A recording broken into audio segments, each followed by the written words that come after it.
Pew, pew.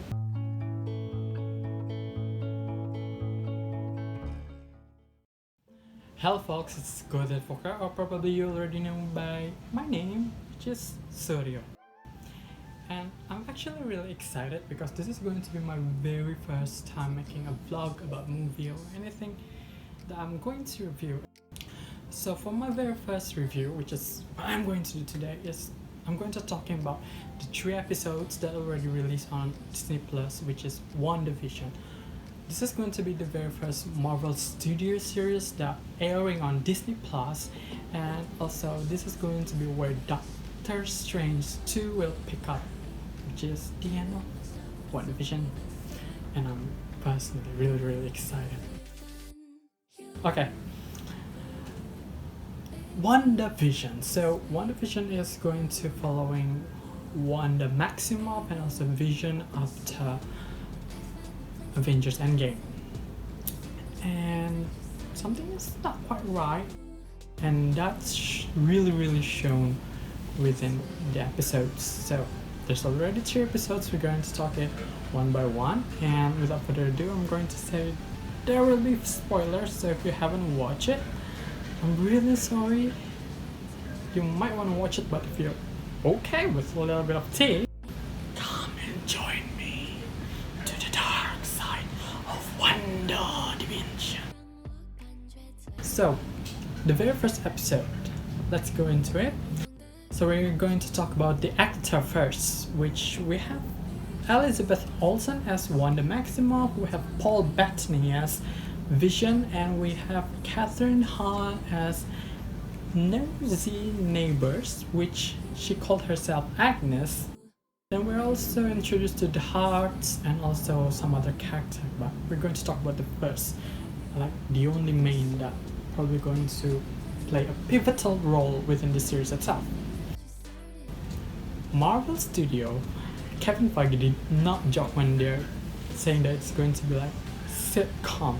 I might not like accustomed with the old sitcom, the 50s, 60s or 70s.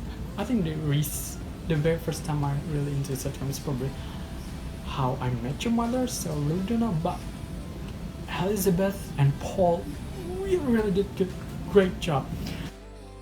Very first minute, like Elizabeth Olsen shown, she was like cleaning dishes with my power, yes, and then Paul Bettany just came in, got plate hitting his head, and was like, my wife and his flying saucer.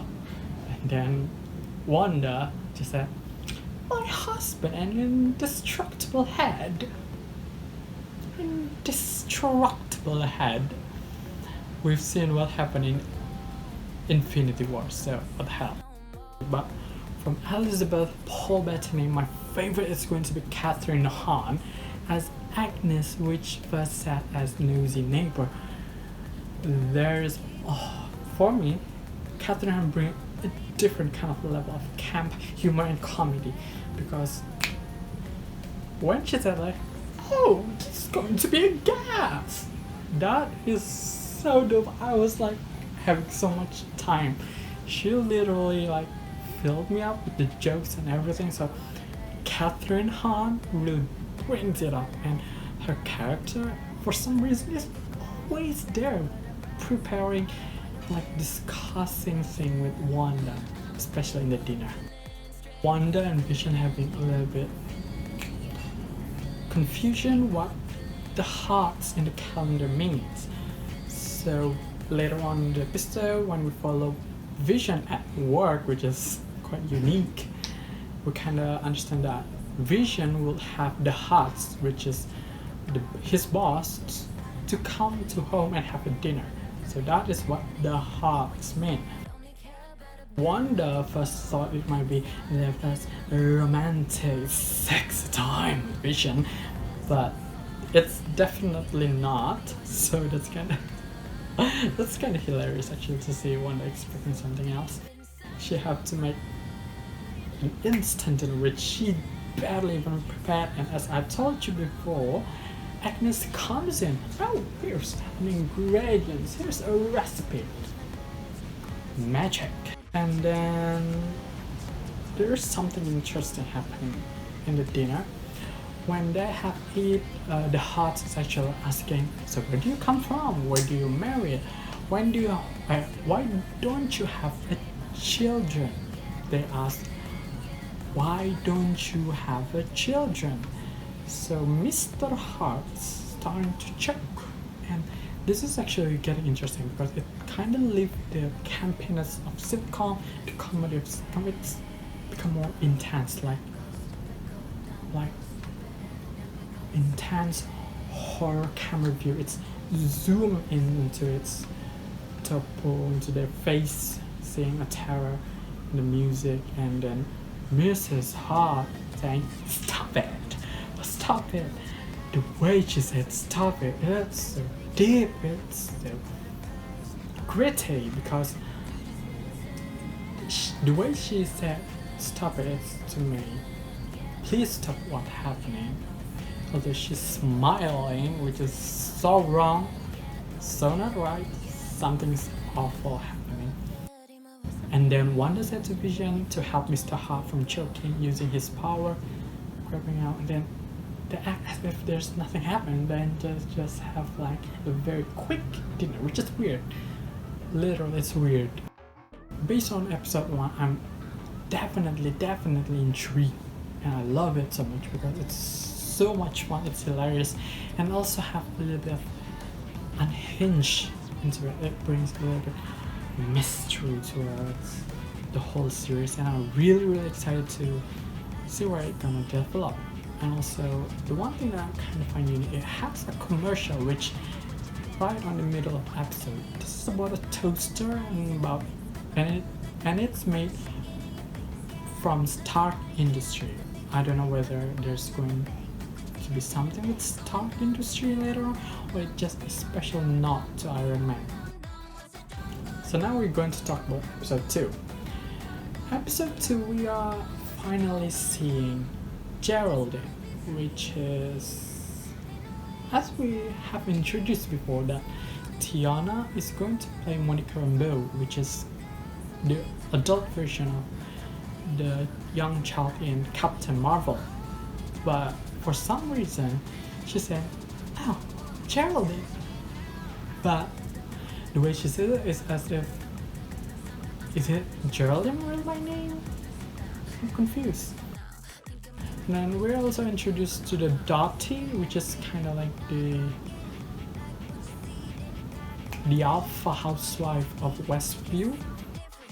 And just like the episode 1, we're going to be caught in the middle. We're having a very interesting commercial, which is a watch, Hydra watch with Strucker.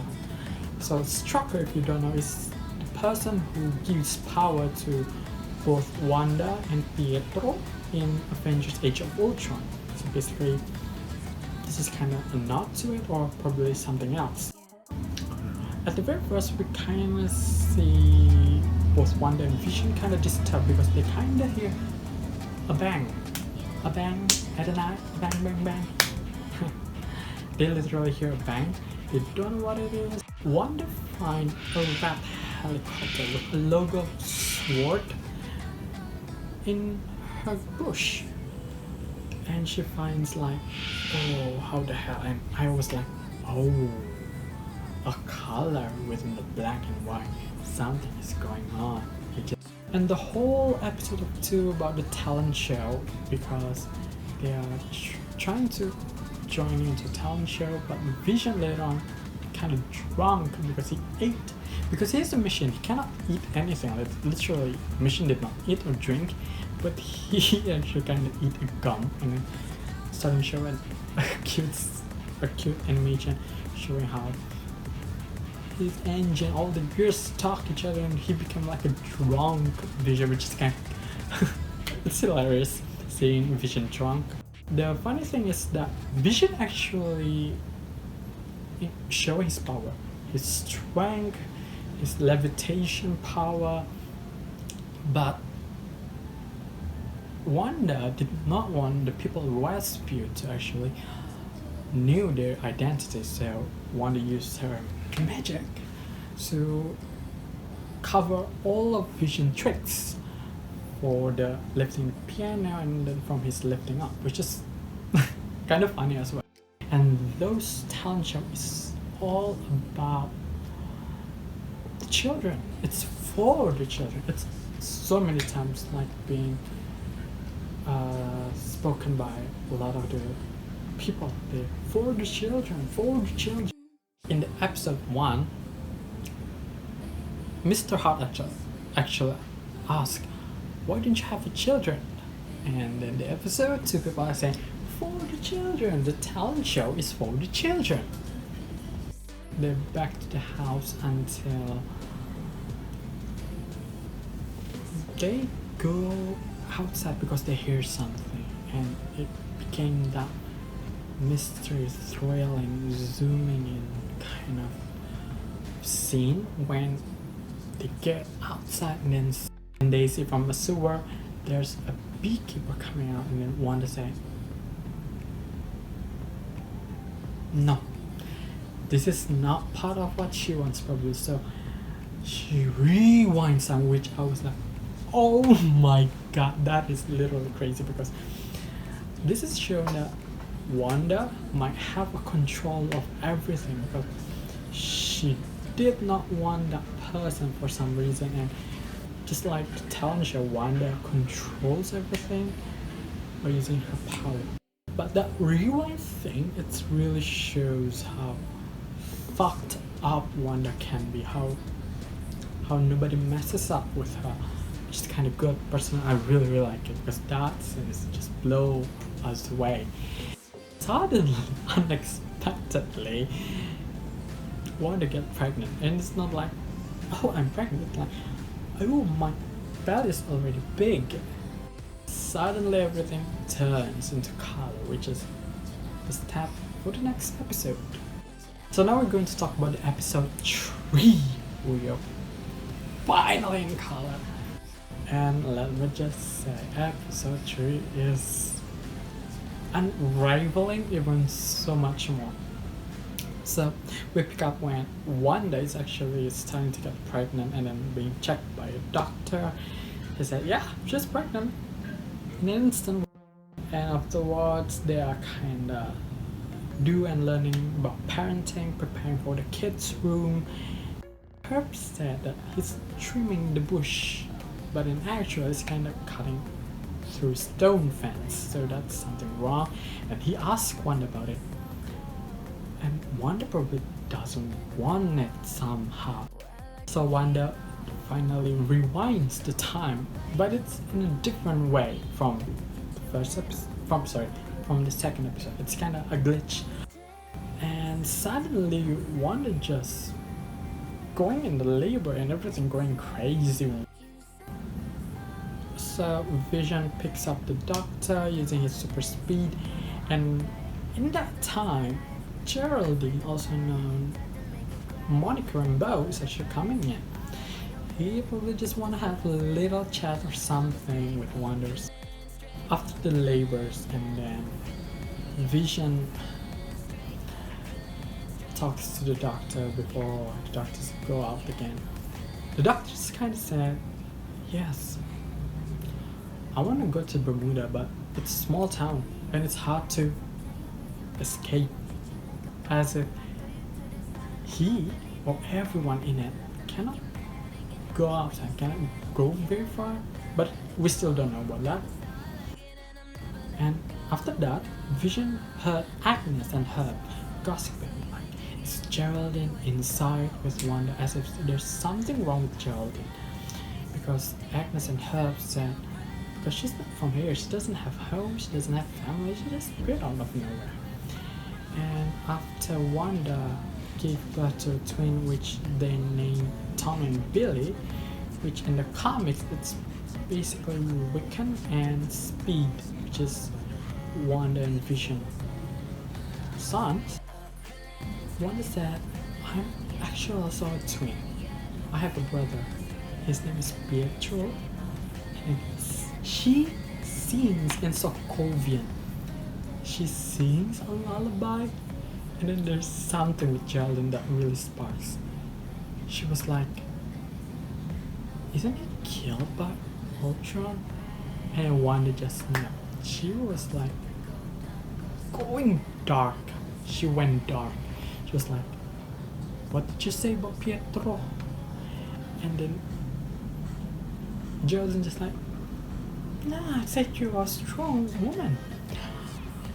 And then Wanda just asking, who are you? What are you doing here? But Geraldine literally can't remember even her real name and what the hell even she's doing in the Westview. And that Pietro scene just really kicks up the mystery because it finally linking up with the Marvel universe, because we know that Pietro is actually killed in Avengers Age of Ultron. And afterward we are actually following and afterward Vision came back in and then asking Wanda, where's Geraldine? And then Wanda, eerie and dark way, just said, oh, she's already left, dear. Oh my god. And then we finally see something interesting.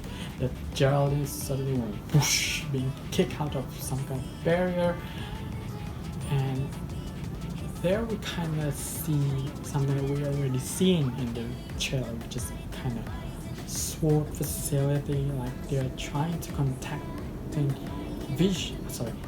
because they trying to contacting Wanda from episode 2 from the radio, from the helicopter perhaps. And now we kind of see there's some kind of barrier and everything, so we now understand there's that within a room this neighborhood is actually being in control. But the question is whether it's Wanda in control or she was controlled by someone that making everything into a sitcom-ish world, which is actually really insane. Now we are absolutely going to see more of James Randall and Kat Dennings' character, because we might have heard James Randall's voice in episode 2, and we also have a little glimpse of Kat Dennings' character briefly in the end of episode 1, and now I think in episode 4 we're going to see that. So far from the 3 episodes that we already has from Wandavision, it was an absolutely good time because it really entertained you. It just a lot of humor, jokes, bringing up good old time if you ever watch sitcom, and it brings the mystery, and then we kind of see the sweetness relationship of Wanda and Vision. It's truly something different. It's something that Marvel never do. It's weird, truly weird, but I like it because the mystery of it really hook us in, and we just want to know what's going to be happening. And the question of the day is actually, who's going to be the villain? The story a little bit slow so far, but we're going somewhere right now since episode 3. Kind of understand a little bit. Now we are going to wait until everything starts to unravel and we understand what's truly going wrong within the Westview and what's the true meaning of Wandavision. And I personally cannot wait to see Doctor Strange 2, Madness in Doctor Strange 2 in the Multiverse of Madness. Oh my god, I cannot wait for that. So, if you has watched WandaVision, what do you think of that 3 episode? I personally really love it. So I think that's it. I think that's it from me. A little bit of impression, discussion, and perhaps a little bit of review of 3 episodes of WandaVision, and we're going to see the 4th episode this week, this Friday, and we'll see where it's gonna go. So thank you for watching. Thank you so much. Bye.